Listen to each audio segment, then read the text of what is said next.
तो दर्शकों, चलिए अब जिंदगी से दुखों को पूरी तरह से खत्म कैसे किया जा सकता है, इस विषय पर अगली कहानी की शुरुआत करते हैं। दोस्तों, महात्मा बुद्ध कहते हैं दुख है, और यह सत्य है, हमारे दुख का कारण भी है, यह भी सत्य है, और उसका निवारण भी है, यह भी सत्य है। समस्या है तो उसका समाधान भी है, परंतु हमें हमारे जीवन में केवल दुख और समस्याएं ही दिखाई देती हैं। हर तरफ चारों दिशाओं में हमें केवल दुख और परेशानियां ही नजर आती हैं। इसका समाधान तो कहीं नजर ही नहीं आता। हम चाहे कितने भी समस्याओं का समाधान खोजने का प्रयास क्यों न करें, लेकिन हम उसका समाधान निकाल नहीं पाते, और ऐसे ही धीरे धीरे वक्त बीतता जाता है और एक दिन सब कुछ ठीक हो जाता है। परंतु फिर से हमारे जीवन में दुख और समस्याएं आ ही जाती हैं, और एक बार फिर से हमारा ध्यान केवल उन समस्याओं की तरफ होता है। हमारे पास उन समस्याओं का कोई निवारण नहीं होता। परंतु यह बात भी बिल्कुल सत्य है कि निवारण और समाधान दुख और समस्या में ही निहित होते हैं, और जो व्यक्ति निवारण और समाधान को खोज लेते हैं, उन्हें जो संपदा मिलती है वह यूं ही समय को गुजार देने वालों को नहीं मिलती।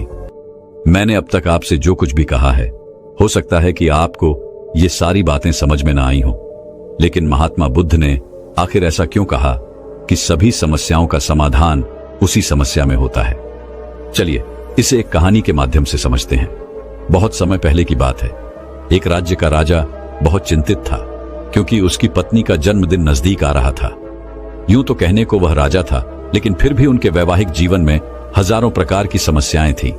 परंतु वह राजा जन्मदिन पर अपनी पत्नी को एक ऐसा उपहार देना चाहता था कि जिससे उनके जीवन में जो दुख है वह कम से कम उस दिन के लिए दूर चला जाए। वह अपनी पत्नी को खुश करना चाहता था, किंतु आपने देखा होगा कि यह कहानी बहुत ही मुश्किल है, क्योंकि हम आज तक किसी को खुश नहीं कर पाए। हम चाहे लाख कोशिशें क्यों न कर लें, लेकिन हम कभी किसी को खुश नहीं कर पाते, क्योंकि यह खुशी हमारे पास नहीं है और ना ही सामने वाले के पास है। जो हमारे पास है ही नहीं, वह हम किसी और को कैसे दे सकते हैं। अर्थात अगर आपको किसी दूसरे को खुशी देनी है तो सबसे पहले आपको खुश होना होगा, आपको खुश महसूस करना होगा। अर्थात वो खुशी आपके पास होनी चाहिए, तभी तो आप किसी और को खुश रख सकते हैं। एक दिन राजा ने सभी दरबारियों को दरबार में उपस्थित होने का आदेश दिया, और साथ ही सभी मंत्रीगण भी वहां पर उपस्थित थे। तभी राजा ने सभी से सुझाव मांगा, क्या आखिर वह किस प्रकार अपनी पत्नी को जन्मदिन पर खुश कर सकता है। आखिर कैसा उपहार दे जिस कारण राजा की पत्नी खुश हो सके। वहां पर उपस्थित सभी लोग अपने मन की बातें राजा से बताते हैं, परंतु राजा को वहां पर उपस्थित किसी भी व्यक्ति का कोई सुझाव पसंद ही नहीं आया। एक दिन संध्या के वक्त राजा अपने रथ से कहीं जा रहा था। तभी रास्ते में उसने एक बहुत ही सुंदर मूर्ति देखी। वह मूर्ति बहुत ही सुंदर और आकर्षक थी। उसे देखकर ऐसा प्रतीत होता था मानो उस मूर्ति में जान हो। उस मूर्ति को देखकर राजा बहुत प्रसन्न हुआ, और वह तुरंत ही मूर्तिकार के पास पहुंचा, और राजा उस मूर्तिकार से कहता है, तुम तो बहुत बड़े कलाकार हो, तुम्हारी मूर्तियों में जान नजर आती है। ऐसा प्रतीत होता है कि तुम्हारी मूर्तियां जीवित हैं। हम तुम्हारी इन मूर्तियों को देखकर बहुत प्रसन्न हैं। हम चाहते हैं कि तुम्हारी सारी मूर्तियां हमारे दरबार में शामिल हों। यह सुनकर वह मूर्तिकार बहुत प्रसन्न हुआ, जैसे उसे कोई खजाना मिल गया हो। लेकिन तभी राजा ने उस मूर्तिकार से एक और बात कही, देखो, मैं चाहता हूं कि तुम मेरे दरबार में शामिल हो जाओ, किंतु उससे पहले तुम्हें हमारे लिए हमारी रानी की एक ऐसी मूर्ति बनानी होगी जिसे देखकर वह खुश हो जाए और अपने सारे दुख दर्द भूल जाए, और यदि तुम ऐसा ना कर सके तो मैं तुम्हारा सर धड़ से अलग कर दूंगा। राजा के मुख से यह सुनकर वह मूर्तिकार घबरा गया, उसके पसीने छूट गए। वह राजा को मना भी कैसे करे, इसलिए उसने न चाहते हुए भी राजा को स्वीकृति दी थी। राजा उस मूर्तिकार की बात सुनकर बहुत प्रसन्न हुआ और वापस लौट गया। लेकिन उधर दूसरी तरफ जो मूर्तिकार अब तक बहुत प्रसन्न था, जो अपने मन से मूर्तियां बनाया करता था, जो हमेशा खुश रहता था, अब वह दुखी हो गया था। वह गहरे दुख में चला गया था।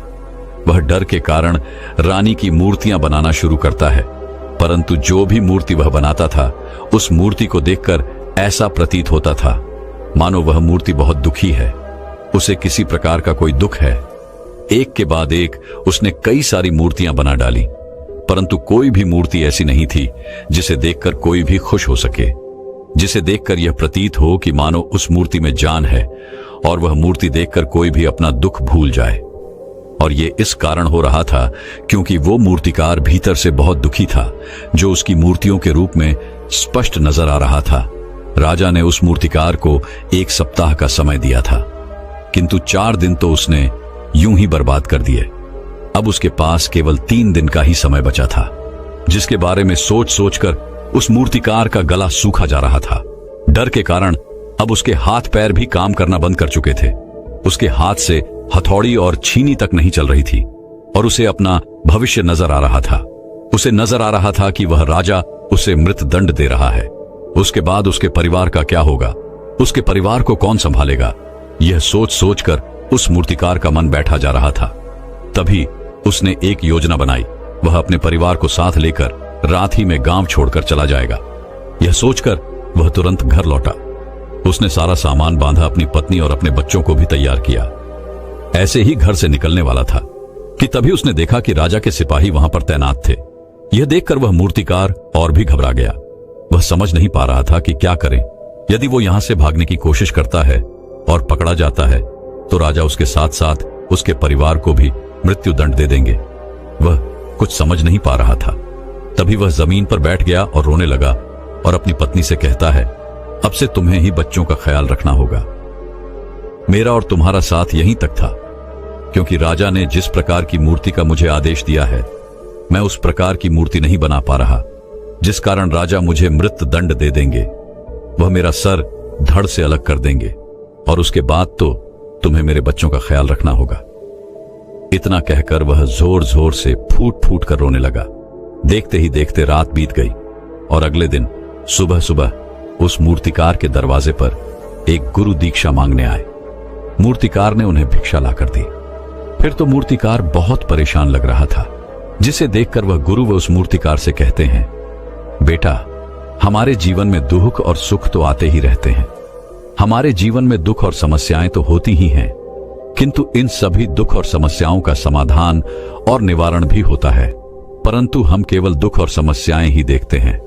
उन दुख और समस्याओं के छिपे निवारण और समाधान को हम कभी नहीं देख पाते। यदि तुम ध्यान से देखोगे तो हर समस्या का समाधान है और हर दुख का निवारण भी है। मैं ये अच्छी तरह जानता हूं कि तुम यहां से अपनी पत्नी और बच्चों को लेकर भाग जाना चाहते थे, किंतु ऐसा हो नहीं सका।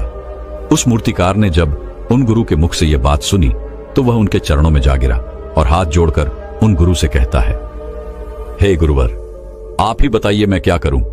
राजा ने मुझे मूर्ति बनाने का आदेश दिया है, किंतु मैं चाहकर भी वह मूर्ति नहीं बना पा रहा, और यदि वह मैंने मूर्ति नहीं बनाई तो राजा मुझे मृत्युदंड दे देंगे और उसके बाद मेरे परिवार का क्या होगा, उनका ख्याल कौन रखेगा। तभी वह गुरु उस मूर्तिकार से कहते हैं, बेटा, आंख बंद कर लेने से कुछ नहीं होने वाला, क्योंकि दुख और समस्याएं तो वहीं की वहीं खड़ी रहती हैं। ध्यान देने और कर्म करने से सब कुछ बदल जाता है। यदि तुम केवल आंखें बंद करके यह सोचोगे कि तुम्हारी समस्याएं चली जाएंगी तो ऐसा कभी नहीं होगा। इतना कहकर उन गुरुओं ने उस मूर्तिकार के कानों में कुछ कहा और उसके बाद वो वहां से चले गए। उनको रुके।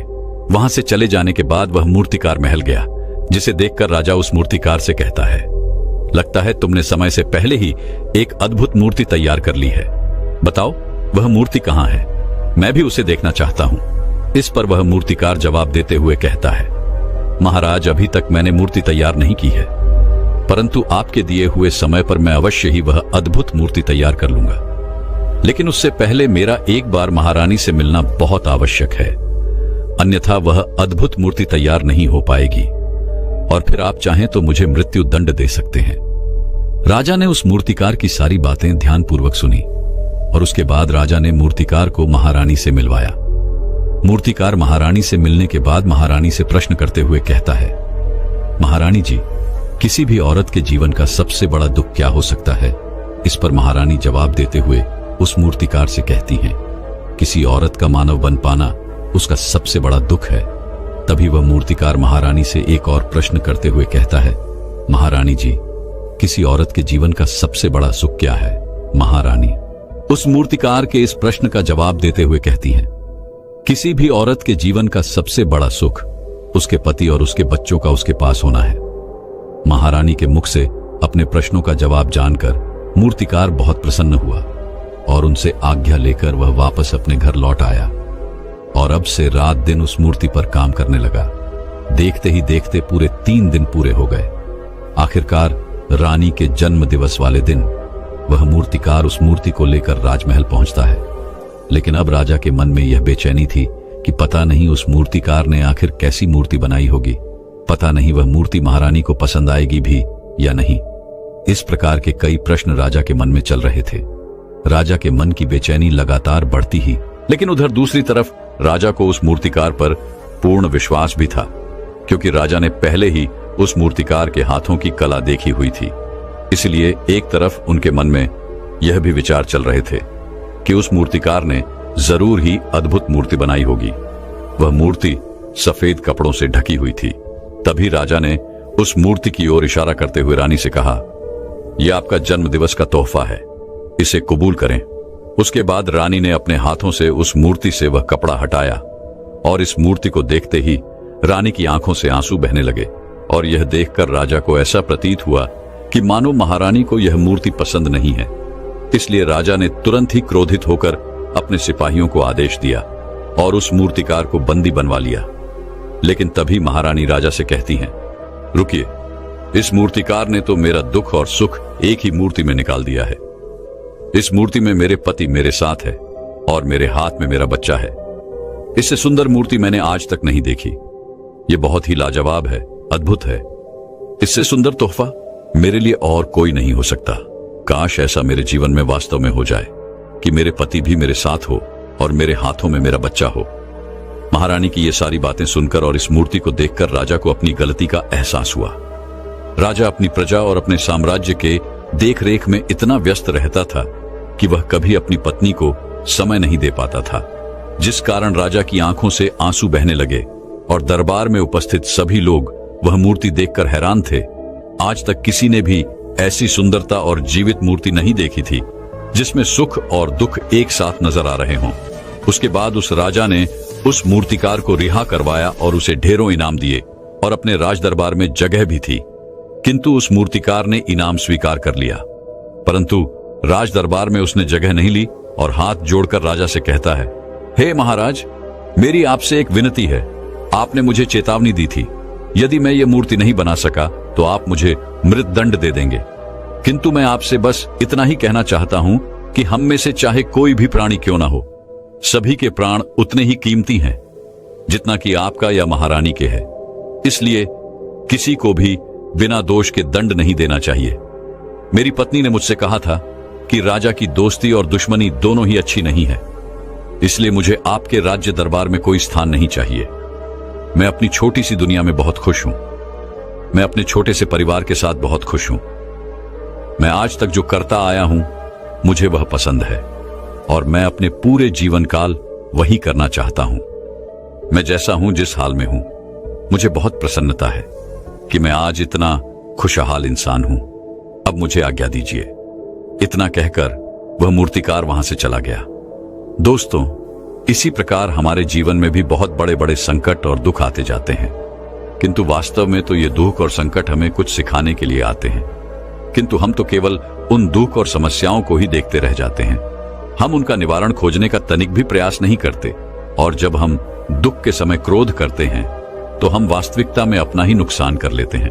जो व्यक्ति समझदार होते हैं वह अपनी दुख और परेशानियों से ये सबक सीख ही लेते हैं कि उन्हें विषम परिस्थितियों में शांत रहकर उन दुखों का निवारण करना चाहिए, उन समस्याओं का समाधान करना चाहिए।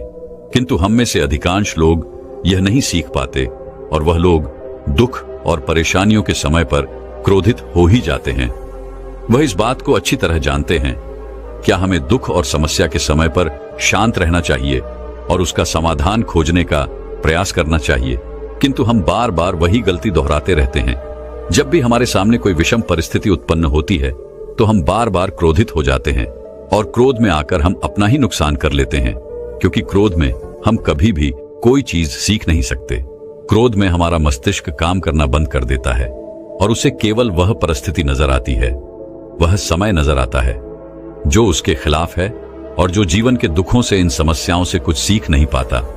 ऐसा व्यक्ति पूर्ण रूप से एक दलदल में फंसे हुए इंसान की तरह है जो परिस्थितियों के दलदल में कुछ इस प्रकार फंस चुका है कि वह वहां से निकल नहीं सकता, फिर वह चाहे कितना भी हाथ पैर क्यों ना मार ले, और वह जितना हाथ पैर मारेगा वह उतना ही उस दलदल में फंसता चला जाएगा। जबकि आपको हाथ पैर ना मार के बल्कि शांत रहकर अपने मस्तिष्क का प्रयोग करना चाहिए और यह सोचना चाहिए कि इस दुख, इस समस्या और इस विषम परिस्थिति का समाधान क्या हो सकता है। किंतु आप तो अपने आप को पहले से ही दलदल में डाल चुके हैं और ऐसी स्थिति में आप बाहर निकलने के बारे में ना सोचकर लगातार और हाथ पैर मारकर आप अपने आप को उस दलदल में और भी नीचे डुबाते जा रहे हैं। तो ऐसी परिस्थिति में आप भला उस समस्या, उस परिस्थिति का सामना कैसे करेंगे, वहां से बाहर कैसे निकलेंगे? और वहीं पर जो व्यक्ति थोड़ा भी जागृत है, जो दुख और समस्याओं का निवारण और समाधान खोजने में वास्तव में अपना समय लगाते हैं, वो ये जानते हैं कि निवारण और समाधान एक हीरे की तरह है। वह हीरे की खान की तरह है। जिस प्रकार एक हीरे को ढूंढा जाता है, फिर उसे तराशा जाता है, जिसके बाद उस हीरे की कीमत बहुमूल्य हो जाती है, ठीक वैसे ही दुख और समस्या में समाधान और निवारण खोजने की आवश्यकता होती है और वह हमें खोजना भी चाहिए। और जब ये आपको मिल जाते हैं, तब आपको एक ऐसी संपदा मिलती है, एक ऐसी समझ, एक ऐसा विश्वास, एक ऐसी शक्ति मिलती है कि उसके बाद आपके सामने जब भी कोई समस्या या कोई परेशानी आती है तो आप अकेले नहीं होते, बल्कि आप ये समझ जाते हैं कि वो विषम परिस्थिति आपको कुछ सिखाने आई है और आप उसका डटकर सामना करते हैं। उससे वो सारी चीजें सीखते हैं जो वो आपको सिखाना चाहती है और उसके बाद आप और भी मजबूत होते चले जाते हैं। आपका विश्वास और भी बढ़ता चला जाता है, आप और भी शक्तिवान और बलवान होते चले जाते हैं। इसीलिए महात्मा बुद्ध कहते हैं कि यदि दुख है तो उसका निवारण भी है, यदि समस्या है तो उसका समाधान भी है। इसलिए केवल दुख में उलझे मत रहिए, बल्कि उस दुख का निवारण कीजिए और यही आपको करना चाहिए। केवल हाथ पर हाथ धरे बैठे रहने से या फिर यूं ही समय को गंवाने से आपको कभी भी उसका निवारण नहीं मिलेगा, बल्कि जितना आप उस दुख और समस्या से अपनी जान छुड़ाकर भागने की कोशिश करेंगे, वह उतने ही तीव्रता से आपके पीछे भागेगी। और जैसे जैसे समय बीतता जाएगा, वह दुख और समस्या और भी विकराल रूप ले लेगी और तब उसका सामना करना और भी मुश्किल हो जाएगा। इसलिए यदि कोई दुख और समस्या अभी आपके सामने है तो उससे लड़िए, डटकर सामना कीजिए, उससे सीखिए और निवारण कीजिए। दोस्तों, मैं उम्मीद करता हूं कि यह कहानी सुनने से आपके जीवन में अच्छे बदलाव आए होंगे। आपको इस वीडियो से क्या सीखने मिला, ये कमेंट करके जरूर बताएं और अपने परिवार, दोस्तों या आपके करीबी इंसान के साथ ये कहानी शेयर करके उन्हें भी इस ज्ञान से परिचित करवाएं। दोस्तों, आज की अद्भुत कहानी सुनने के बाद आप अपनी जिंदगी का समय यूं ही गंवाना छोड़ देंगे। जिंदगी के हर एक सेकंड, हर एक मिनट की कीमत क्या होती है, इस विषय पर आज एक प्रसिद्ध भिक्षु की कहानी मैं आपको सुनाऊंगा। तो चलिए उस अप्रतिम कहानी की शुरुआत करते हैं। बहुत समय पहले की बात है, एक नगरी में एक गुरु और एक शिष्य रहा करते थे। वह गुरु और शिष्य एक दिन एक यात्रा के लिए निकलते हैं। वह यात्रा अत्यधिक लंबी थी और जो रास्ता उन्होंने चुना था, वह रास्ता अत्यधिक घने जंगलों से होकर गुजरता था। पास ही में एक नदी बह रही थी, जिसे पार करने में उन गुरु और शिष्य को थोड़ा वक्त लग जाता है। उन गुरु ने अपने हाथों में एक थैला पकड़ रखा था और वह थैला बहुत ही भारी प्रतीत हो रहा था, जिसमें कुछ ऐसी चीज रखी थी जो अत्यधिक वजनी थी, अर्थात अत्यधिक भारी थी। और उस थैले को उन गुरुवर ने बहुत ही ध्यानपूर्वक पकड़ रखा था। वह गुरु व उस थैले को अपने आप से एक पल के लिए भी दूर नहीं कर रहे थे। ऐसे ही उन गुरुवर ने उस थैले को अपने हाथों में लेकर काफी दूर तक का सफर तय किया। लेकिन उसके बाद उस वजनी चीज के कारण उन गुरुवर के हाथों में दर्द महसूस होने लगा। इसलिए उन्होंने वह थैला अपने कंधों पर टांग लिया और आगे का सफर तय करने लगी। वह जंगल इतना घना और इतना बड़ा था कि उसका दूसरा छोर कहीं से नजर नहीं आ रहा था। वह गुरु और शिष्य दोनों उस जंगल के रास्ते से होकर गुजरते चले जा रहे थे। वहां पर और कोई भी नहीं था। तभी वह गुरु अपने शिष्य से कहते हैं, भंते, तुम्हें डर तो नहीं लग रहा? वह शिष्य अपने गुरु की यह बात सुनकर अत्यधिक हैरान हो जाता है और वह बड़ी हैरानी से अपने गुरुवर से कहता है गुरुवर, आप ये क्या कह रहे हैं? हम एक सन्यासी हैं, हमें किस बात का डर? आखिर आप ऐसा क्यों पूछ रहे हैं? पहले तो मैंने आपको यह कभी पूछते नहीं देखा। कहीं आप मेरी परीक्षा तो नहीं ले रहे? इस पर गुरुवर अपने उस शिष्य से कहते हैं, नहीं नहीं, मैं तो बस यह जानना चाहता था कि इतने घने जंगल में हम कब से चले जा रहे हैं। हो सकता है तुम्हारे मन में डर पैदा हो रहा हो, इसलिए मैंने बस तुमसे पूछ लिया। इस पर शिष्य कहता है, गुरुवर आप ही ने तो सिखाया है यह सब कुछ नश्वर है, तो फिर मुझे किस बात का डर होगा। नहीं, मेरे पास कुछ ऐसा है जिसे खोने का मुझे डर हो, तो फिर भला मैं किस बात से डरूंगा। आपने शिष्य की यह बात सुनकर वह गुरुवर कहते हैं, अच्छा ठीक है, चलो आगे बढ़ते हैं। इतना कहकर वह गुरुवर और वह शिष्य आगे की ओर बढ़ने लगे। देखते ही देखते रात हो चुकी थी। रात में उन्होंने एक जगह पर रुकने का इंतजाम किया। चारों तरफ घना अंधेरा था, चारों तरफ एक सन्नाटा छाया हुआ था। तभी वह गुरुवर अपने उस शिष्य से कहते हैं, भंते आज रात हम यहीं पर रुक जाते हैं और अगली सुबह हम अपनी यात्रा फिर से प्रारंभ करेंगे। वह शिष्य अपने उन गुरुवर की बात मान लेता है। कुछ देर बाद वो गुरु अपने शिष्य से कहते हैं, भंते कहीं तुम्हें भय तो नहीं लग रहा। ये बात सुनकर वह शिष्य एक बार फिर से अपने गुरुवर से कहता है गुरुवर मुझे किस बात से डर लगेगा। मैंने कोई गलत कार्य नहीं किया और ना ही मेरे पास खोने के लिए कुछ है। आप मेरी चिंता ना करें, मुझे कोई डर नहीं लग रहा। आप चैन से सो जाएं, आखिर हम कल सुबह आगे की यात्रा भी तो पूरी करनी है। इतना कहकर वह गुरु और शिष्य दोनों सो जाते हैं। अगली सुबह सूरज निकलने से ठीक पहले वह दोनों उठकर अपनी यात्रा फिर से प्रारंभ करते हैं और अपने मार्ग में आगे की ओर बढ़ने लगते हैं। जैसे जैसे सुबह हो रही थी वैसे वैसे सूर्य की किरणें भी तेज और तीव्र होती जा रही थीं, लेकिन वह गुरु और शिष्य आगे की ओर बढ़ते चले जा रहे थे। देखते ही देखते दोपहर का वक्त हो चुका था और अब उन महात्मा को जोरों की प्यास लग चुकी थी। दोनों ने जैसे तैसे उस घने जंगल को पार किया और उसके बाद जो गांव पड़ता था उसमें जाकर कुछ देर के लिए विश्राम किया। तभी वह गुरु अपने शिष्य से कहते हैं, भंते मुझे जोरों की प्यास लगी है, मेरे लिए पानी लेकर आओ।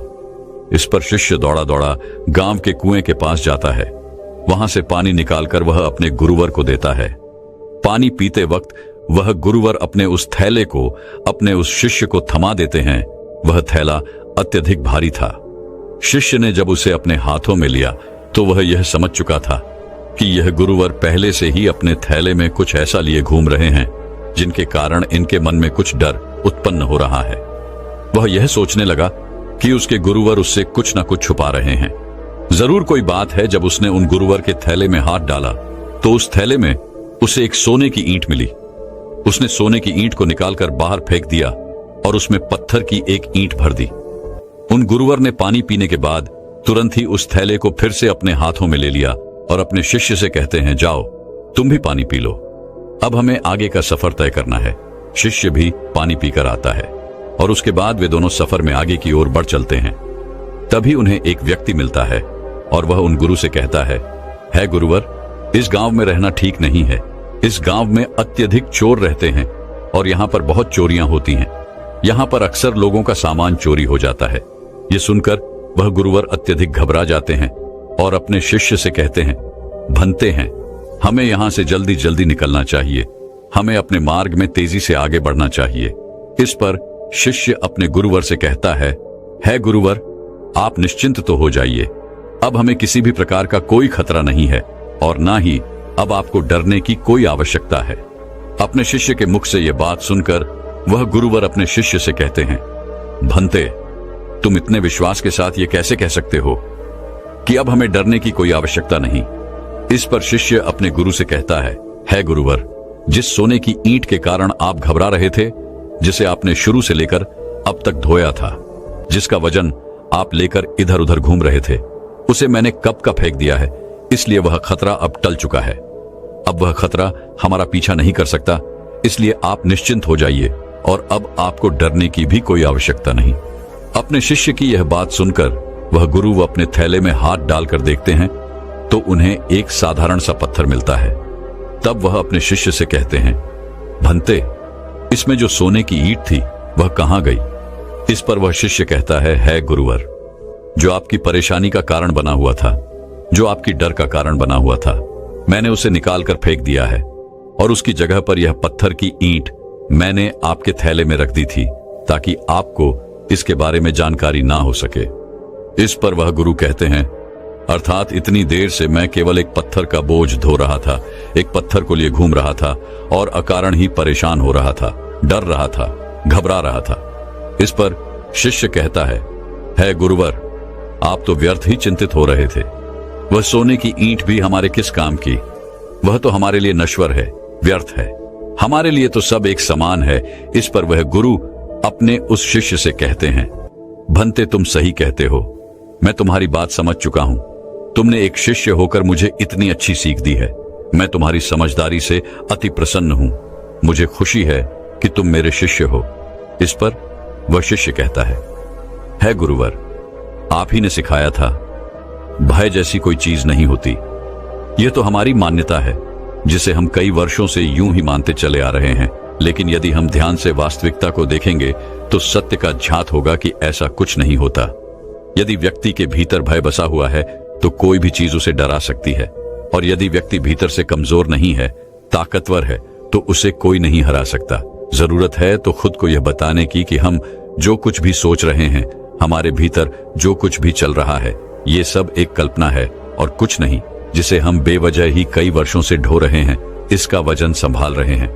एक बार की बात है, एक बार एक गुरु अपने सभी शिष्यों को उपदेश दे रहे थे। तभी उन सभी शिष्यों में से एक शिष्य अपने गुरु से पूछता है गुरुदेव, क्या यह जरूरी है कि हम समय रहते अपने कार्य को पूरा कर लें? हम उसे बाद में भी तो कर सकते हैं, हम उसे बाद में क्यों नहीं कर सकते? इस पर वह गुरु अपने उस शिष्य से कहते हैं, भंते समय के साथ अगर तुम हर कार्य को करते हो तो जीवन में तुम्हें उसका वैसा ही लाभ भी मिलेगा और तुम आगे की ओर बढ़ते चले जाओगे।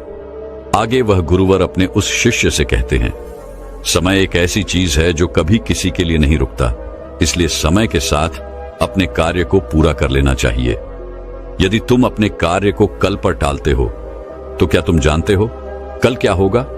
क्या तुमने कल देखा है? यह कोई नहीं जानता। तुम्हारा आज तुम्हारे पास है, इसलिए इस पर ध्यान दो, क्योंकि यदि यह समय निकल गया तो फिर कभी यह वापस नहीं आएगा। इस पर वो शिष्य कहता है, पर है गुरुवर, ऐसा क्यों होता है? हम उस कार्य को बाद भी क्यों नहीं कर सकते? इस पर गुरुवर अपने उस शिष्य से कहते हैं, क्योंकि हर कार्य को करने का एक निश्चित समय होता है। इसे और अच्छे से समझाने के लिए मैं तुम्हें एक कहानी सुनाता हूं। इस कहानी को ध्यानपूर्वक सुनना और समझने का प्रयास करना। एक समय की बात है, एक व्यक्ति था जिसका एक बेटा भी था और उसका बेटा बहुत आलसी था। वह कभी भी किसी कार्य को समय पर पूरा नहीं करता था। एक काम करता और उसके बाद वह भाग जाता और घर पर भी वह वापस नहीं आता। इसी तरह उसका कार्य अधूरा रह जाता।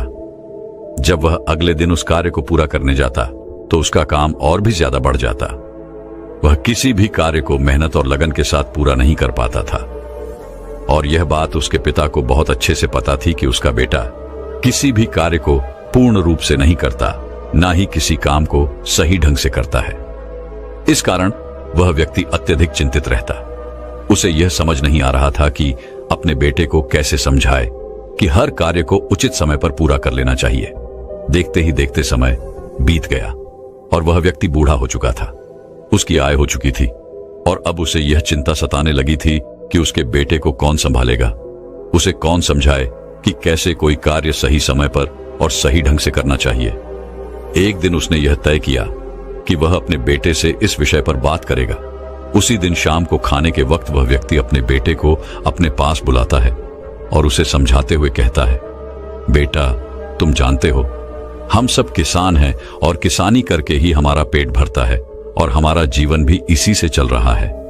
मैं जब तक स्वस्थ था मैंने पूरी लगन और मेहनत के साथ इस कार्य को पूरा किया है, लेकिन अब मैं बूढ़ा हो चुका हूं, मेरी उम्र हो चुकी है। अब मैं तुम्हारा साथ नहीं दे सकता और न जाने कब अब मेरा अंतिम समय भी आ जाए। फिर मेरे बाद इस काम को कौन देखेगा? कौन तुम्हारे परिवार को खिलाएगा, उसका ध्यान रखेगा? इसलिए मैं चाहता हूं कि तुम अभी से अपनी जिम्मेदारियां समझ लो और मेरा सारा कार्यभार आज से तुम संभाल लो। उस व्यक्ति के मुख से ये सारी बातें सुनकर उनका बेटा थोड़ा भावुक हो जाता है।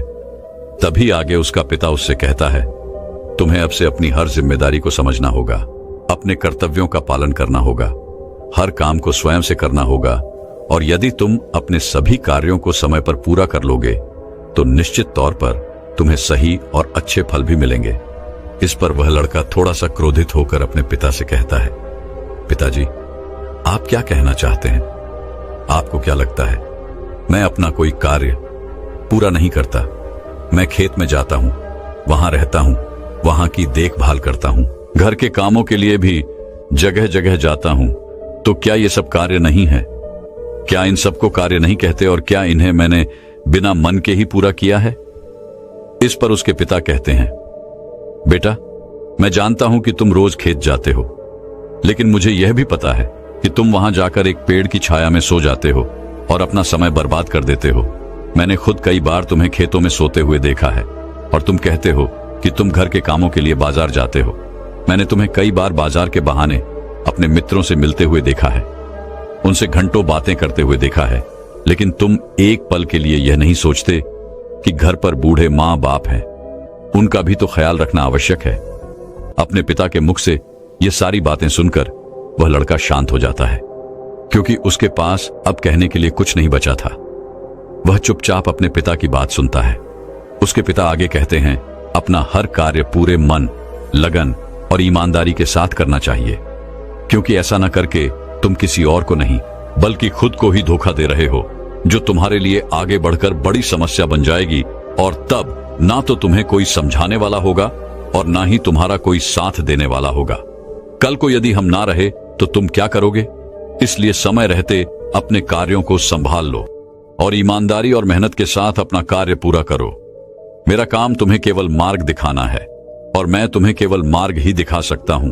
उस पर तुम्हें खुद ही चलना होगा, उसका अनुभव तुम्हें खुद ही प्राप्त करना होगा, और यह सब तुम पर निर्भर करता है। यदि तुम मन, लगन और ईमानदारी के साथ अपना कार्य करोगे तो तुम्हारा मन हमेशा प्रसन्न रहेगा, तुम हमेशा खुश रहोगे, क्योंकि तुमने अपने कार्य में अपना 100% दिया है। इसलिए तुम समय के साथ आगे भी बढ़ते चले जाओगे, और यदि तुम समय बर्बाद करोगे तो समय भी तुम्हें एक दिन अवश्य बर्बाद कर देगा, क्योंकि समय किसी का इंतजार नहीं करता। इसलिए अपनी गलतियों को समझो, उन्हें सुधारो, अभी भी समय है। इतना कहकर उस लड़के के पिता वहां से चले गए और वह लड़का भी अपने कमरे में सोने चला गया। लेकिन अब भी वह लड़का अपने पिता की बातों पर ध्यान नहीं देता। ऐसे ही कुछ दिन और बीत गए। कुछ दिनों के बाद उसके माता पिता की तबीयत अचानक खराब हो गई और उनकी अचानक मृत्यु हो गई। माता पिता के जाने के बाद वह पूरी तरह से अकेला हो चुका था। अब उसके साथ कोई नहीं था, उसका किसी चीज में मन नहीं लगता। वो रात रात तक जागता रहता, सोचता रहता कि उसने क्यों अपने पिता की बातें नहीं मानी। यदि उसने अपने पिता की बात मान ली होती तो आज वह हर कार्य को पूरे मन, लगन और ईमानदारी के साथ कर पाता। लेकिन जब भी वह कोई कार्य करने जाता तो उसे कुछ आता ही नहीं था, क्योंकि उसने तो कभी ठीक ढंग से काम किया ही नहीं था। इस कारण उसे कुछ भी झांत नहीं था, उसने कुछ सीखा ही नहीं था। देखते ही देखते ऐसे ही समय बीत रहा था और वह जिन मित्रों के साथ घूमा करता, बातें किया करता, वह भी अब धीरे धीरे कामों पर जाने लगे थे और किसी के पास एक दूसरे के लिए इतना समय भी नहीं था कि वो एक दूसरे के साथ बैठकर बातें कर सके। समय बिता, वो जब एक साथ मिलकर बातें करते तो वे सभी केवल अपने कामों की ही बात किया करते थे। लेकिन वहां पर यह लड़का बिल्कुल चुपचाप रहता, क्योंकि इसने अपने जीवन में कुछ नहीं किया था, जिस कारण ये वहां से क्रोधित होकर वापस चला जाता है और अब उसे पछतावा होता है कि उसने अपने जीवन में कुछ नहीं किया, जबकि उसके सारे मित्र धीरे धीरे आगे बढ़ रहे हैं। वह अपने जीवन में कुछ अलग कर रहे हैं और वह अब भी वहीं का वहीं है। उसने तय किया कि अब से वह खेतों में खूब मेहनत करेगा, जैसा उसके पिता ने कहा था। पूरी लगन और मेहनत के साथ वह अपने कार्य को पूरा करेगा। अगले दिन से उसने खेतों में जाना शुरू किया और अपने कार्य को करने का प्रयास किया। लेकिन उसने तो पहले कभी किसी कार्य को किया ही नहीं था, जिस कारण उसे यह समझ नहीं आ रहा था कि वह क्या करे, कैसे करे, जिस कारण निराश होकर वो वापस घर लौट जाता है और रात के बाद वो अपने मित्रों के बारे में सोचता है कि सब कुछ काम कर रहे हैं, कुछ अलग कर रहे हैं, वे सब आगे बढ़ रहे हैं और मैं अकेला हूं। मेरा साथ देने वाला कोई नहीं है। मैंने अपने जीवन में कुछ नहीं कर पाया। यदि मैंने अपने पिता की बात मान ली होती तो आज मैं भी अपने जीवन में कुछ कर रहा होता। यह सोचकर वह अपने पिता को याद करने लगा और फूट फूट कर रोने लगा। उसने अपने पिता की एक भी बातों पर अमल नहीं किया था और यही वजह थी कि आज वह बहुत चिंतित था, बहुत परेशान था और उसका साथ देने वाला भी कोई नहीं था। वह रात रात भर यूं ही सोचा करता, परेशान रहता, चिंतित रहता और जब सुबह होती तो वह खेतों में जाकर मेहनत करने का प्रयास करता, लेकिन उसे कुछ समझ ही नहीं आ रहा था। एक दिन वह अपने घर पर बैठकर इसी चिंता में डूबा हुआ था। तभी उसे ख्याल आया कि इतना सोचने और परेशान होने से कुछ नहीं होगा। अभी इतनी देर नहीं हुई है, मैं जरूर कुछ कर सकता हूं। मुझे अपने पिता की बातों का पालन करना होगा। मैं जो गलती कर चुका हूं उसे मुझे सुधारना होगा, आगे बढ़ना होगा। उस दिन वह यह तय करता है कि यदि मैंने अब तक कुछ नहीं किया, लेकिन अब मैं अवश्य कर सकता हूं। मैंने अब तक किसी की नहीं सुनी, लेकिन अब मैं दूसरों की बात जरूर सुनूंगा और खूब मन लगाकर मेहनत करूंगा। उसने अगले दिन सुबह से ही अपने खेत पर जाना शुरू किया और अपने आस पड़ोस के लोगों से खेती के बारे में जानकारी इकट्ठा की और जैसा जैसा उसे बताया गया था उसने ठीक वैसा ही किया। उसने खूब मेहनत की। उसने अपने कामों पर ध्यान देना शुरू कर दिया। जो काम उसे नहीं आता था वह उससे किसी से पूछ लेता था और फिर उस पर कार्य करता था। धीरे धीरे उसने मेहनत की महत्वता को समझ लिया था, समय की महत्वता को समझ लिया था। वह धीरे धीरे मेहनत और लगन के साथ अपने कार्य को पूरा करने लगा और ईमानदारी के साथ वह आगे भी बढ़ने लगा।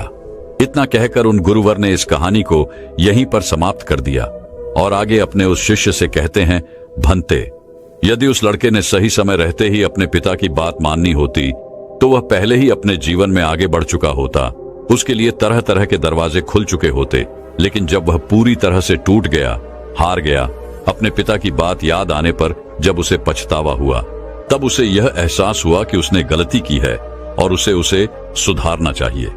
यदि उसने समय रहते ही जिम्मेदारियों को समझ लिया होता और ईमानदारी से अपना कार्य किया होता तो उसके लिए भी सब कुछ आसान होता और वह भी अपने जीवन में बहुत आगे बढ़ चुका होता। उन गुरुवर के मुख से यह कहानी सुनकर उस शिष्य को सारी बातें अच्छी तरह समझ में आ चुकी थी। वह शिष्य कहता है गुरुवर, आप सही कहते हैं। जीवन में हर चीज का एक सही समय होता है। हमें समय के अनुसार सब कार्य पूर्ण कर लेने चाहिए, अन्यथा अंत में केवल दुख और पछतावा ही बचता है। आगे वह गुरुवर अपने उस शिष्य से कहते हैं, हमेशा ध्यान रखना, व्यक्ति को सदैव अपने काम के प्रति जिम्मेदारी से अपने कार्य को पूरा करना चाहिए। अपने कार्य के प्रति ईमानदार होना चाहिए, तभी वह जीवन में आगे बढ़ सकता है। अन्यथा इतना कहकर वह गुरु शांत हो गए और वह शिष्य भी अपने और गुरु को प्रणाम करके वापस बैठ गया।